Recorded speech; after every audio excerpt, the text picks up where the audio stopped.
आज आपण बनवूया उकडीचे मोदक। कूल ममाच्या रसोईमध्ये तुमचं स्वागत आहे। चला तर मग सुरुवात करूया। थोडेसे काजू बदाम बारीक कट करून घेतलेले आहे।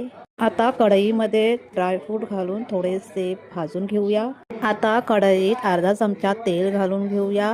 तेल गरम झालं आहे, तेलामध्ये किसलेला खोबरा घालूया। खोबरा थोडा ब्राऊन झाला की त्यात गूळ घालून परतून घेऊया। एक चिमटीभर मीठ घालून परतून घेऊया।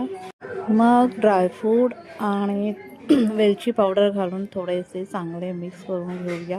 आपलं सारण रेडी आहे। आता आपण मोदकाचे पीठ मळून घेऊया। मी 1 वाटी तांदळाचं पीठ घेतलेलं आहे। पॅनमध्ये अर्धा वाटी पाणी, अर्धा वाटी दूध, थोडंसं मीठ आणि अर्धा चमचा घी घालून चांगली उकळी येऊ देऊया। उकळी आली आहे, त्यात आपण 1 वाटी पीठ घालून घेऊया। छानपैकी मिक्स करूया। आता 10 मिनिटं थंड होण्यासाठी साईडला ठेवून देऊ।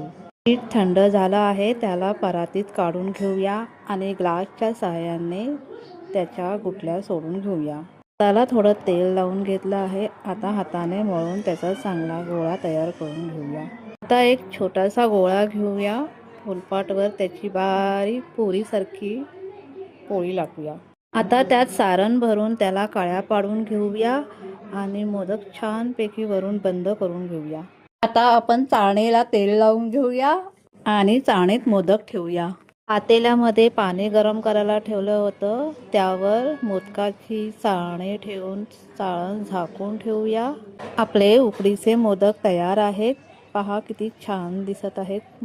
अशाच छान छान रेसिपीसाठी माझ्या व्हिडिओला लाईक, शेअर आणि सबस्क्राईब व कमेंट करा।